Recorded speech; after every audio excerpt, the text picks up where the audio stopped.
Hello, welcome into Trial by Combat. This is episode 3. I am your host, Hoax. With me is Typhoon. Typhoon, how you doing tonight? I'm doing pretty good. Awesome. Good to hear. Welcome in. We are a podcast covering the Titan Esports Gladiator Division League play. And we are covering...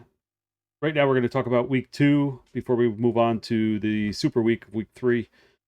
Week 2, well, there's just one thing to point out for Week 2 that'll kick us off here. And that's the fact that there was only one match that went to a 3-game series, which we'll talk about in a little while. The rest of the games are only 2-0s. So unfortunately, there wasn't a lot of back and forth going on with Week 2. But hopefully that'll change going into Week 3 with some cross-league plays, different cross-group play, Group A and B, mixing it up, and hopefully we'll have some closer games and a little bit more exciting series. So with that said, why don't we jump right into it, and we will start right in Group A, talking about the Hyrulean Heroes versus Black Feather. This was a 2-0 series. Hyrulean Heroes took 2-0 over Black Feather. Typhoon, what would you take from that series? Well, it's like you said. I mean, a lot of 2-0s, and some of them I feel like meant more than others. This is not one that I thought meant a lot. I think it's a very predicted outcome. Not very predicted, but I think this was the expected outcome. Hyrulean Heroes just kind of looked like they were just better across the board. But I will say a lot of it is off the back of just bot lane in general for Hyrulean. They looked really, really good. Ballistic Demon absolutely popped off in both games. So it's kind of hard to really judge a team off of bot lane being that fed, because realistically, top side of the map was a lot more playable for this Black Feather team in this series than bot lane, and that's just unfortunate. Ballistic Demon is just really, really solid and was able to carry. That being said, I think Black Feather L put up a much better showing this week than last week. Granted, again, against another somewhat difficult opponent.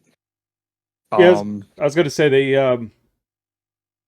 If you look at the stats from the scoreboards from the matches, the Black Feather, they're putting up kills and they're doing things. If that makes sense, they're just not doing enough. They're just coming up short, it seems like, and it doesn't help that if you look across the league stats, you'll see the name Ballistic Demon under multiple categories as being one of the top 4, top 5 of the league for stats. So that certainly didn't help Black Feather in Week 2 in any means.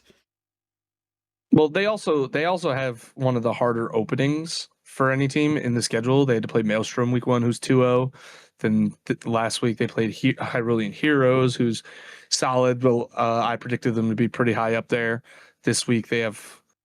I'll talk about this week later, but it's not much easier this week. And then back when they get back to regular group play, they're playing Sea Dogs, so they have a really tough opening 4 weeks. But it does get easier down the line, so there's definitely still hope to give them, and they're not fully out of it, especially because we did see signs of life in this series. Playing on the top side, and playing on the top side for Ghost of Shadow is probably their best bet right now. Not that I think their bot lane is weak. I think they play fine. I just think they have better showings on the weak side style than the we're gonna beat you in lane and carry the game type of thing. I don't think they've shown a Caitlyn or anything like that. So it's just something to keep an eye out for, because in reality, it is a very it's a very tough strength schedule to start the season against. So it's hard to take a lot of the results from Black Feather L with a grain of it's hard to really put them all the way down and say that they're going to struggle the whole season just because of that. So definitely don't lose hope if you're Black Feather. And then Hyrulean Heroes, this was just textbook, exactly what you need to do as Hyrulean. You go in, you take on one of the lower tier teams, but you absolutely stomp them. You play through a very strong bot lane. That's kind of a reassurance for them after coming off a loss. Or Yeah, no, actually, just kidding. After losing week 1, so yeah. I think what you said makes perfect sense because as the season goes on and the schedule lightens up a little bit for Black Feather, that's going to benefit them, I think, in the long run because they'll also start to come more. They've already shown signs of coming into their own. So if they continue to progress like they are, it'll be just in time for their schedule to kind of lighten up a little bit for them. So there, like you said, there's still a lot of hope there as far as Black Feather being successful. So all right, so let's move on to the next game for the Group A stage or the Group A division. The Malevolent Maelstrom went 2-0 over Divine Lizards. What's your take on that series there? this one's kind of also a similar boat, a bit of an expected outcome. Maelstrom looks very strong, and also the way it happened was kind of the same too. Like it was just bot lane was just super fed. Admittedly, like the rest of the map was more saved, especially in game 1 for Maelstrom. They were strong across the board. But it's kind of the same boat where Divine Lizards, they had some opportunities. They had a decent showing on the top side, but the bot lane difference was just too great. Spirited Book played amazing. Ikala played amazing. So that bot duo just really shut it down. And then like Sushi and Thin also played quite a good series, but like your AD carry literally averages an 11, no, not an 11. Like a 15, 16 KDA over the series, and it's kind of hard to really hate on that. You're getting all the gold and then getting all the kills and all the damage, so it's kind of hard to like really beat that as far as like an MVP standpoint. But Spirited Book is my MVP for the series, by the way, because just absolutely nuts. 22 kills and only 2 deaths.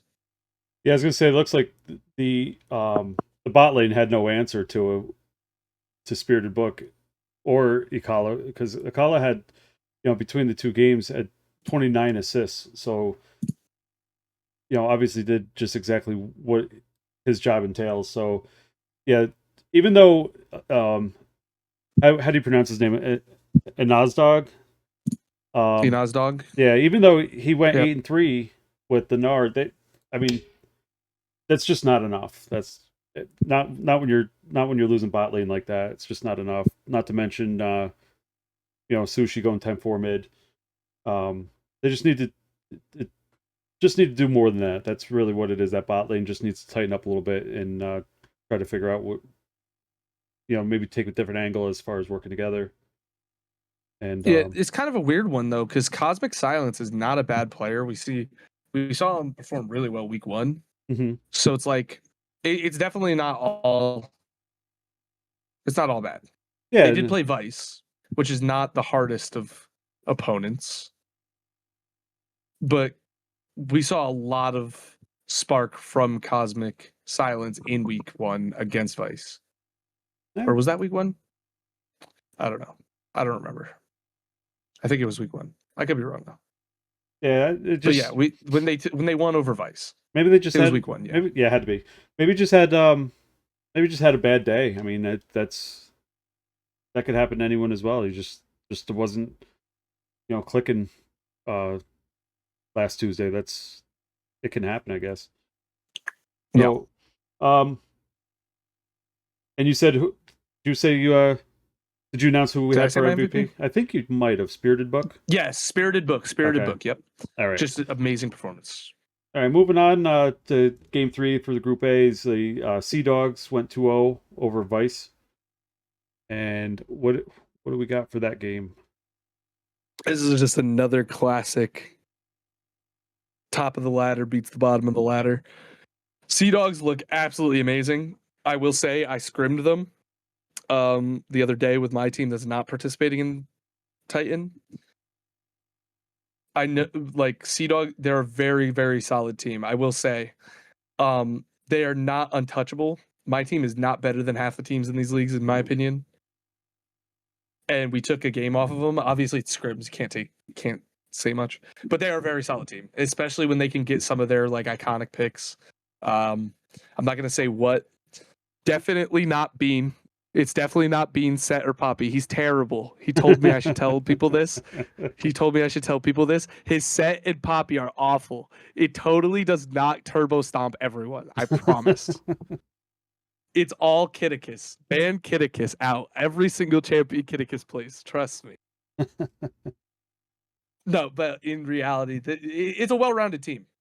We saw a variety of style from jungle, specifically for Novocaine. He played Diana in game 1, kind of an engaged champion, but like still really, really burst heavy, almost an assassin. And then we saw the Maokai in game 2, and it's like now you're going to a peel tank from a dive assassin. That's like almost a 180 flip. On top of that, like same thing like with Kitticus, you're playing a lane bully that really wants to get a lead and stay ahead with the Varus. And then you flip to the Sivir and play a come into me, I'm gonna DPS you in team fights and sack the lane pretty much champion and carries on that. So I will say Sea Dogs look very scary because they seem versatile, they seem well rounded. I think they're going to be a very, very tough team to take down, especially come best of 5 time. Right. There's just so much threat across the board for them. So it's interesting that you say that. Your exact words is that they're well rounded, because if you look at the scoreboard from the 2 games, they didn't really have one particular player. Obviously, Kitticus, played pretty much he kind of stood out as the best player of the series. But if you look at the scoreboard, there's no one 13-0 turbo stop person. They're pretty spread out as far as their kill death ratios. It's pretty spread out, especially in game number 2. And the big, what the bigger tell is that I know you're a little bit newer to the game. The bigger tell is the gold. The gold is very spread out. There's no one with like 15k gold and everyone else is at 10k. There's a lot of gold across the teams in both games. So that really does kind of just show like that it's not funnel the 80 carry, it's not funnel the mid laner. It really is a team effort, and that I think is what is going to make them really, really difficult to take down. And then, of course, MVP I had is Kitticus. Igris and Crockpot were also in the conversation, but Igris just very little interaction in game 2. Didn't really do a whole lot except kind of their job, really, which is fine. right? But and then Crockpot, I mean, that's just typical. Like your AD carry is super fed, and you have a lot of kill participation, so you're gonna have at least the conversation for support. I didn't get to watch the game, so I wonder if I watched the game and I saw Crockpot making a bunch of plays or something, then maybe there's a chance. But no, like you said, it's definitely an honorable mention, because he went 3-0, 3-0, 12, 1-3, 12, and his gold isn't that far behind everybody else. So it's like he obviously had a big part in both games. So yeah, I definitely would put him up there as an honorable mention for sure. Actually, I also got an honorable mention Novocaine.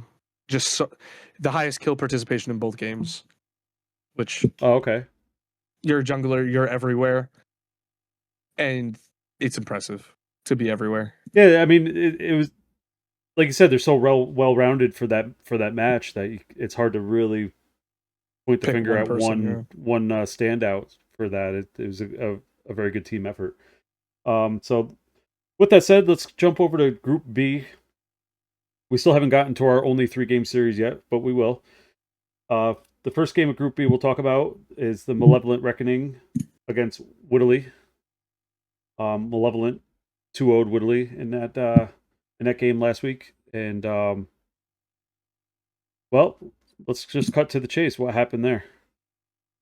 I think a 2-0 isn't as close as this series gives. Like both, I obviously, of course, was able to watch this series from 2 point of views, I believe. It was a lot closer than the scoreboard will show. Like Okay. the average game time was 38 minutes, which is quite long if you consider even if for a 2-0. Um, but ultimately, it seemed like it's CB were just not on the same page a lot of the time in this series, which is kind of weird considering that's kind of what saved them in week one because they almost did throw. Um, that being said, I think they did show that Reckoning has some weaknesses and it is possible to take this team down, but they're not quite ready to do it nor yet, or they're not the team to do it. That being said, I think it's still very possible, which is nice because that means there's not going to be a DPS situation, hopefully, because last split DPS just literally didn't drop a game until the finals, and they only lost one map in the entire split, and that was kind of like, okay, well, now we just have an expected loss on the schedule. But I don't think that's necessarily the case with Reckoning. They still have to play two of their harder matchups with Horned Lions and Royal Fortune. Um, and then they also have to play Sea Dogs. So in the other cross group, not this one, but the next Mm-hmm. cross group. So they definitely have some competition remaining. So it'll be interesting to see if they can get taken down. But they are looking about as dominant as Sea Dogs, honestly. So that they're kind of emerging as the top two for each group. I feel like Whittley needs to like so they lose game one, and it at least on paper appeared to be a pretty close game. I almost feel like you could tell me from experience, do they dust themselves off and trudge forward, or do they kind of curl back a little bit and kind of go down a downward spiral for the rest of the series because they lost game one? Because game two didn't look as nearly as close as game one. I could be wrong on that, but I don't know. You would know from personal experience on that one. I think game two they did a very good job of like catching Toastfish out on sides. So that's something to be aware of Okay. in game two specifically. And they also the bottom half that I played with, Toastfish, Excel, and Rocky, they are not tilters by any means in game. Okay. They can tilt, obviously everyone can tilt, but they usually are able to, go next, be fine. I don't know about Sammy and Shusu, to be fair, but they seem pretty, from what I've heard and the interactions I've had with them, they seem pretty chill and able to just go next. Um, Sammy, obviously, he's a champion, defending champion, so he's gonna know what it takes to win. So I'm assuming he'll know how to bounce back. Okay. And then Shuso, from what I've heard, is another version of Urameshi. So, and Urameshi was the ultimate non-tilter. So that probably is. The vibes are probably fine. They know, going into it against Reckoning as anyone, it's gonna be a tough series. This split, so Yeah, that's I can't fair. imagine. And who? And then also, like, again, they have. I feel like I mention him every week, but Curry is just such a good is good at finding the solutions and making it clear what needs to be changed. So they're usually pretty adaptable. They usually have a pretty good mindset going into after a loss. So should be fine. And who'd you have Just a as tough week. who'd you call out for an MVP for this series? This series, I think I did Slum last week, but I also went Slum again because right now, as it stands, Whittley's X Factor is that top jungle, Shusu and Rapid Sammy. Mm-hmm. They're pretty X Factor right now. Um, and it's kind of like he shut both lanes down pretty hard. So Right. he played Renekton, he played Aatrox, he looked great on both. He was kind of the only one that looked super good in both games. There was different standouts across the board for both games, the rest of them, but he specifically played extremely well in both. Honorable mention for support, Red Sharky again. All over the map. Very, very good play. across the map and setting things up. Played engage both games, and yeah, just ultimately, it just seemed like Reckoning were more coordinated on the day. Alrighty. Let's move on to um, another game for Group B. We're going to talk about the Horn Lions going 2-0 over the Twin Dragons.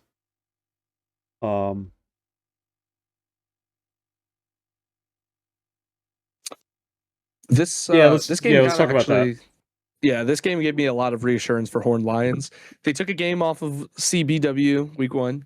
So at least myself was like, okay, they actually look like they could be much stronger than I gave them credit for initially. And then this kind of just, it's not a win against a high ranking team at the moment, but it's definitely a statement victory, 2-0.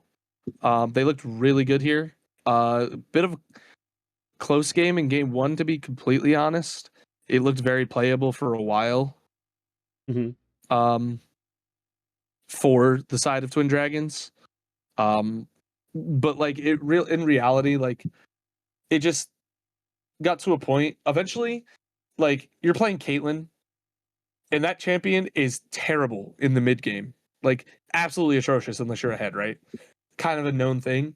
But they got to a point where this Caitlyn literally had 6 items. So at that point, that's when the Caitlyn really just starts clicking and it's like 3-shotting everybody. And it seemed like with no real frontline in the comp for Twin Dragons in that game, it was just inevitable. Like realistic, I mean, Xin Zhao has the opportunity, but like if Xin Zhao is your only opportunity to deal with Caitlyn, then you're kind of leaving your like backline out to rot against an Mbessa Jarvan. That's like a really tough spot to put your team in. So it's like it's a tough game to play out for sure once they get past like 35 minutes. So they kind of look like Twin Dragons just got outscaled in game 1. And that happens sometimes. They definitely showed signs of life in that game, which gives me hope because a lot of these O2 teams, like last split, I think it was Miami Vice, just did not seem to do anything all split. Maybe it wasn't them. I don't know. There was a team last split, didn't really do anything. They looked completely hopeless all split. Started for funning it halfway through, but it feels like a lot of these O2 teams like have the ability to really compete or at least have a shot to make a dark horse run now, which is kind of nice. More parity in the league, But yeah. Yeah, absolutely. Who'd you mark? Who'd you take as your MVP for the series? This one was actually a hard one because there was no like real major standout in game 2. It was just good team play all around, to be completely honest. But I actually gave it to Null 5, the top laner. Pretty good Mbessa game, and it's not. It's an important role that the Mbessa had to play in this game because realistically, you're probably the tankiest champion on your team against a lot of damage. So like that's a tough role to play. And then game 2, like the Yorick pick just it worked out pretty good. Neutralized a Nasus pretty effectively, and that's kind of the best you can do against Nasus usually, because that champ eventually just becomes inevitable. But I also want to give an honorable mention to Iroh on Twin Dragons because Iroh looked absolutely was just super strong. Both games looked amazing. Had a lot of playmaking potential and opportunity. So it's definitely a bridge they can build on going forward. Is that strong like mid jungle? Mm-hmm. Alrighty. Now the moment you've all been waiting for, our only 2-1 series of the week. We're going to talk about the Jolly Rogers Royal Fortune 2-1 over Flannel Esports. This was probably the series of the week right here, the most interesting one. And so what do you got going on with this series? This one was interesting. Yeah. For a while, like after game 1, I was like, oh wow, Flannel's about to 2-0 them. That was a absolute mega stomp. But then it kind of just fell off. I mean, the next game it goes a bit long. You get outscaled a little bit, I think. Actually, not really. It was more just good coordinated team play from the carries of Royal Fortune, if I'm being completely honest. And then game 3 just kind of lost it. Like there was no real avenue into the game from the state of the game. A lot of opportunities to make something happen. Never really found those opportunities though. So yeah, it was a really good series though, especially for Flannel who struggled in week 1. Yeah, I was gonna say I would have to say Flannel was probably the comeback team of the week here Um after week 1. I would have to say Horned Lions. They lost the series and then came back and hard stomped 2-0'd, even though it was against a weaker opponent. But yeah, I think they're definitely a fair. Yeah. Or Hyrulean Heroes who went 0-2 and then 2-0'd. One of those 3 teams. They all did very well this week compared to last week. The one interesting thing I've got though is Jolly Roger's Royal Fortune has now dropped a game in both weeks. Mm-hmm. And they haven't exactly played the toughest teams. Interesting. They've dropped a game to the they've played against the 2-0-2 teams in the league now and have dropped a game to both of them that are in their group at least. So that could be worrying, but to be fair, their wins look very convincing when they do win. Like game 2 and 3, like multiple. Oh, I just clicked out of it. They had multiple 10 kill carries in game 2, and then game 3 it was just kind of a complete stomp. Every three winning lanes, a winning jungle. So it's kind of like it's weird because they'll drop a random game, which to be fair, we all know why they dropped a game to Flannel. Flannel's like they're actually probably better than an 0-2 team right now. But also they gave Prisma Rumble and he absolutely popped off on it, of course. One of his staple champs.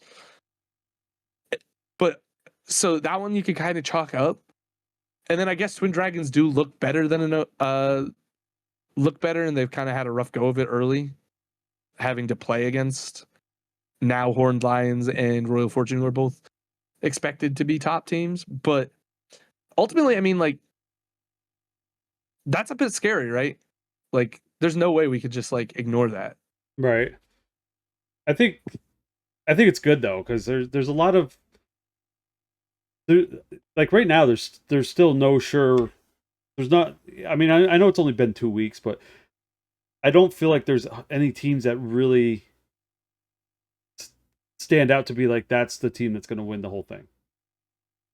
I think there's one in each group right now, in my opinion. And I think that's Jolly Roger Sea Dogs and Malevolent Reckoning, respectively.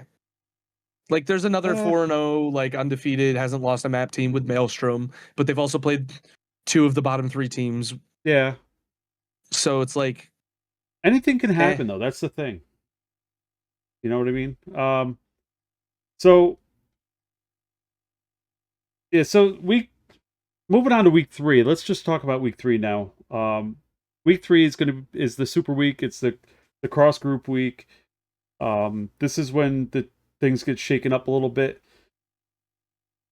So we actually have a kind of an exciting announcement about week 3 that I'll make an announcement when we're done at the end of the show here. So let's just jump right into the matchups for week 3 and see where they're, see what kind of thoughts we have going into it. The first game for week 3, Divine Lizards going up against Jolly Roger's Royal Fortune. You got a 1-1 team going against a 2-0 team. What are your thoughts on that game? This is actually kind of an interesting one for me. It's not, obviously they're not similar in record, but again, it's only been 2 weeks. Right. But this is kind of the matchup where I'm like, Divine Lizards could really take a shot at what's a potentially vulnerable top team. Like I said, of the 4 2-0 teams, Royal Fortune has by far looked the most shaky. And Divine Lizards are sitting on that 1-1 cusp where they could push themselves positive or fall and drop and go negative here halfway through the season after week 3, basically, because there's 5 weeks or 7 weeks? 7. Yeah, 7 weeks. So a win here or a loss here for Divine Lizard, and I mean all 4 1-1 teams really, is actually quite big.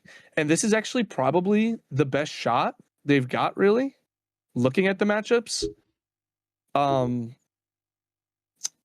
Like looking at the other matchups involving a 1-1 team, this is actually probably the best shot that the 1-1 team has to really push themselves up, apart from obviously a later matchup that involves two 1-1 teams. And now also looking at what I have written down as records, one on our sheet, I think one of them is actually wrong. Oh, that's all right. One is wrong. It's the Horned Lions one, but it's okay. There we go. Okay, I think this is actually the most important match of the week as far as standings go, because this could effectively make Group A have 3 top dogs and make Group B be completely top heavy and literally one game apart from second to sixth. So this realistically is the most implications if Divine Lizards wins, in my opinion. I'm kind of that's why I'm glad there's two weeks that there's cross group play, because it can really throw a curveball in the records and standings and really mix things up quite a bit to make the rest of the season, I don't know, I wouldn't say more exciting, but you know what I mean, it make it more interesting. So yeah, so that's a lot of eyes are going to be on that series to see what happens, because there's going to make a lot of difference in the standings going into week 4. All right, so the next game we got Vice Dystopia going up against Twin Dragons, both 0-2 teams. What are we thinking on? What's your first of all, what's your prediction on this game? Who do you think is going to come out on top? This is actually a tough one because both these teams, first off, they're tied in game score, like total map score. They're both 1-4, but also they've kind of had rough goes of it in the opening weeks. Especially week 2, they both played tough teams. Twin Dragons played Horde Lions, who looked really, really good, and then of course, Dystopia had to play Sea Dogs. So I think both these teams are very capable of pushing up the standings, and that's kind of an important thing when you're playing against another 0-2 team. But I actually predicted Twin Dragons to win this one because I have them winning 2-1 because they took that game off of Royal Fortune, which is probably a better opponent than Divine Lizards when you base it on who they've taken their single map off of. I also think Twin Dragons looked a little more coordinated in their loss this week. Even though it was 2-0, they looked like, especially game 1, looked very playable for them. So, and also the big thing that I give them credit for over the over Vice Dystopia is the bot lane matchup. Mythic Chaos and Beatamana they feel like a bot lane that shouldn't be losing as much as they are.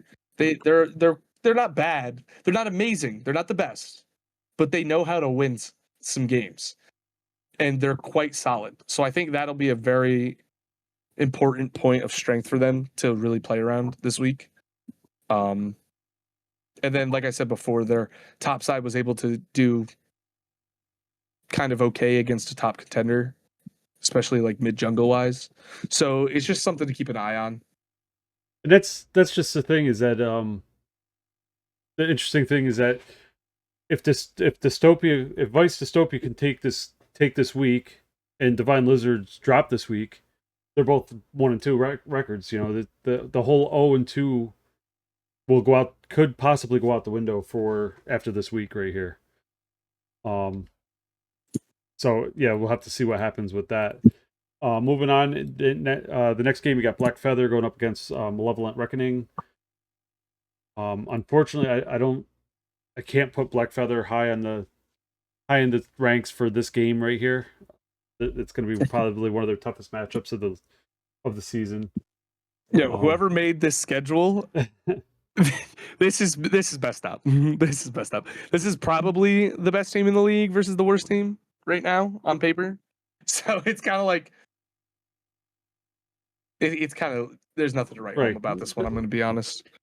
However, this is how amazing things happen in any competition in the world. What if somehow Black Feather takes week 3 against Reckoning. How cool would that be? Remember, C9 did beat a Freak of Freaks. It's possible, okay? G2 beat T1 at MSI. Remember that. Right. It's possible. It could okay? happen. I'm rooting And for him. I think Blackfeather L are definitely like we meme about it. They definitely have a tough early schedule. So they could be better than we know just because they've played the best teams. True. Because they've quite literally played the third place team in their group, the first place team in their group, and the first place team in Group B after week 3. Yeah, that's true. But so I just got to throw that tough. out there. What if? It's not impossible. It's a non-zero chance, but it's not likely. All right, going on that to... being said, 2-0 for Malevolent Reckoning. Imagine I predicted Blackfeather. No, it's 2-0 for Malevolent Reckoning. I think they're going to win. All right. Unfortunate. Going on, I got the Sea Dogs are playing the 1-1 Horned Lions. Sea Dogs are 2-0. This is another one of those games that, yeah, I mean I think it's closer in real life than it looks on paper. You know what I mean? Yeah, this one's cool because if Horned Lions 2-0, they're just like very possibly in second place, like just clean second place. Yeah. But also, generally speaking, like this is kind of a prove it week for Horned Lions. They looked not too bad. They looked pretty good week 1. They lost 2-1, but they looked not bad. You know, they put up a good fight. They excuse me. They week 2, they absolutely stomped a bottom team in the standings right now. So that's a good showing. But now you're playing against what's probably the best team in Group A. If you can get at least a map win here, that's huge for your implications because now they're probably, if they lose, they're the best 1-2 team in the league. They're the best losing record team in the league, and it's probably not close. That's fair. Right. That makes sense. Even based on the other results of the week. So that could potentially make them not. I think if they lose this week but take a game, they're the best below 500 team in the league. That being said, they still have some tough opponents ahead, but they also have some really like winnable opponents ahead. So this team has actually got a pretty balanced schedule as far as like difficulty goes. They're playing a top team in this cross group, they're playing a weak team in the next cross group, and they've only played half the top side and half the bottom side of the standings. So Horned Lions, they're flying in the middle of the pack right now. A win with this series could easily shove them like into that top tier of teams. And then for Sea Dogs, like it's business as usual. You come in, you win, you're still the top team. So a loss I don't think is that bad unless it's like a mega stomp and a 2-0. So realistically, Sea Dogs not as much to lose except for that first place slot. But as far as like actual public opinion, I don't think they should have much worry. They should still be considered a top team regardless of outcome.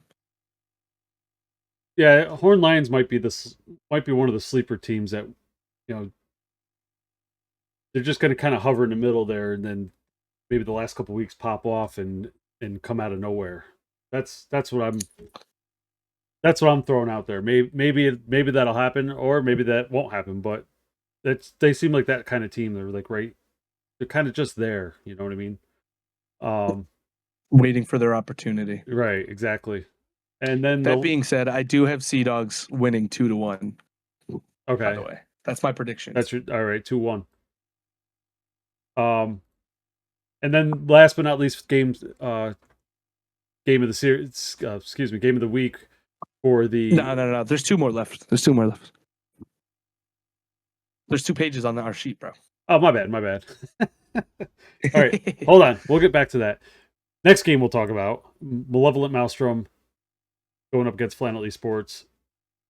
You got a 2-0 team that's 4-0 for the games going up against Flannel, who's 0-2 and 1-4. I think this is another one of those that might be a little obvious what is potentially going to happen. Maelstrom being the stronger team, but Flannel has been did show some life this past week. So I don't know. What do you think? Yeah, I mean, Flannel took a game off of one of the 2-0 teams in the league. So, like, there definitely is some hope there. But it also happens to be what's probably the weakest 2-0 team in the league. But ultimately, like, if they can get their picks and they can get their, like, moments in the game where they have a ton of X factor, because they really do. Prisma, very much a high X factor player, can just randomly make things happen if he wants. Had a Baron steal. Excuse me. That was my contractually obligated. I need to say Prisma had a Baron steal. Shout out Dream, Unforgiven, and Gnome Reaper. I think one of them told me to. But anyway, but like I was saying, Prisma Sire, a lot of X factor. Gnome Reaper also has a lot of potential. So I think this team has the tools to do it. It's just a matter of getting that all on the same page and firing on the same cylinder, because they haven't yet, except for that one game they took. So I think it's very possible, though. Who do they play next week? Do you happen to know off the top of your head? You know what? Let's I have it right here. They're playing Twin Dragons, which is a very winnable matchup. Okay, so even if they don't pop off in this week 3, at least maybe week 4 will be their turnaround week if they can't seem to pull together for this week. Is that fair to say? Well, they definitely also had a bit of a tougher schedule to like open this season. They had to play Reckoning week 1 and then Royal Fortune. So they've played the 2-0 teams in weeks 1 and 2, and they're now playing another 2-0 team. They've quite literally started the season against 3 teams that have not lost a game. So realistically speaking, it's very possible that they get a turnaround. They have a bit of an easier road ahead of them coming out of this super week with the Twin Dragons, and then Horned Lions are still kind of middle of the pack as right now. That could change by then. Yeah. By the time they get there in week 5, and then they also have what's probably going to be a much easier super week in week 6. So this team is definitely not as. I don't think they're as bottom tier as they look. I think they're much better than that, and they just have had a tough schedule, to be honest, to start. Yeah, that makes sense. Yeah, that's what I was just looking up ahead. That being said, Maelstrom 2-0. Alrighty. Sorry, Prisma. Are you ready? Moving on. Dream Unforgiven. and now we can talk about the last week of the Super Week, or I'm sorry, the last. This is my match of the week. The last match of the Super Week, and that it would be the Malevolent Maelstrom. Or no, I'm sorry. Oh my gosh, this guy, man! I swear he can't read that. There's page 1 of 2. He's just scroll. It's getting late. Okay. Your cursor is on page 2 and you still misread it. Unbelievable. All right. I can't believe it. It is pretty late though, so I can't believe it. It is the Hyrulean heroes going against. It's past his bedtime. It's past my bedtime. Gotta tuck me in. The Hyrulean heroes against Whittly, both 1-on-1 teams. This would probably be the one of the top 2 interesting matchups of the week. What do you got for us? This one is also pretty heavy on repercussions, because the winner will literally put themselves top 3 in their group. Well, yeah, pretty much, especially in a 2-0 fashion. And the loser will drop to a below 500. So this is a very big week for both these teams to like push themselves in the top half or the bottom half. And it's not like these teams have had like super easy or super hard schedules to like start off. They've both won, like Hyrulean, they've played Sea Dogs. Last week they played Black Feather L. So they have the worst and the best team in their group at the moment. And then same with CBW. They played Horned Lions, who are turning out to look a lot better, honestly, than I expected. They looked, and then they also had Reckoning, who is number 1 in the group right now. So both these teams have had their fair share of tough and easy opponents. and same for moving forward. So that's ultimately why I think this is such an important matchup, is because a win, let alone a convincing win here, is actually really, really big for the team that does it. And any win is just going to be helpful, obviously, in such a short season, only seven game season. And then also, this is completely unrelated, kind of, but Excel's not paying me enough, so now I have the C9 jersey, so maybe they'll sponsor me. For legal reasons, that is a joke. I don't get paid. I just have to do what he tells me anyway. But anyway, I do have CB going winning 2-0 because I think their teams have been harder. I think Reckoning is better than Sea Dogs at the moment. So that's why I kind of have them. And then also Blackfeather L is much worse than Horned Lions. So like the strength of opponents is a bit in CBW's favor. I've also played against Hyrulean Heroes, but I won't say anything about it. I think I've also played against CBW in scrims. So I think they're both solid teams, but I do think Whittley CB has the edge in this one. The interesting thing is this is going to be one of those weeks where for CB it's kind of going to set the stage a little bit going into week 4, because after this week going into week 4 they have I just had it. Yeah, they have Royal Fortune, and this will be interesting after this week, because if they have a big win here against Hyrulean Heroes, that'll set them up nicely to go up against Royal Fortune 2-0 team. So I don't know. I think it'll kind of. I mean, do you see where I'm getting at? It'll kind of set the stage a little bit for week 4, because that's not going to be an easy matchup either. Based on my predictions right now, it's looking very Group B favored. And I think that's just kind of how the cookie crumbled. I think Sea Dogs are getting one of the harder opponents in the group, like one of the potentially top half teams with Horned Lions. And then I think, so that's one of your best teams. And I think Maelstrom is getting a sleeper team with the Flannel Esports Zephyr, who have played nothing but good teams so far, and have the firepower to potentially take them down. And then you look across the board, Whittley CB has played a tougher strength of schedule, in my opinion, than Hyrulean Heroes. And they're both 1-1. Royal Fortune is 2-0, going up against 1-1 Divine Lizards. Twin Dragons 0-2 versus Vice Dystopia 0-2, but Twin Dragons have taken games off of Royal Fortune. And then Reckoning over Blackfeather L. That one's kind of a scripted loss for Blackfeather L, unfortunately. So, like, realistically, they kind of matched up pretty good in favor of Group B come this week. So this Group B standings could get really crazy. We could literally see a 3-0 team, 2 3-0 teams, and 2 2-1 teams in this group by the end of the week. Yeah, and the weird part is it's already halfway. It'll be after this week. We'll already be halfway through the season, which is kind of hard to believe already. So, I think the second half of the season is going to be. I think it's just going to keep ramping up, and every week's going to mean more, matter more to everyone. So, the other thing I want to point out here is actually, if that does happen the way I believe it will, with the JR win, a potential Horned Lions win, and then of course Reckoning and Whittley CB winning, if that does happen, Flannel Esports and GCCE Twin Dragons are really, really on the cusp of just being completely eliminated, because that'll put them, if they both lose, they're both at 0-3, and I'm pretty sure it's the top 4 teams make playoffs from each group. So that means they'll be a full 2 games down from a playoff berth with only 4 games left.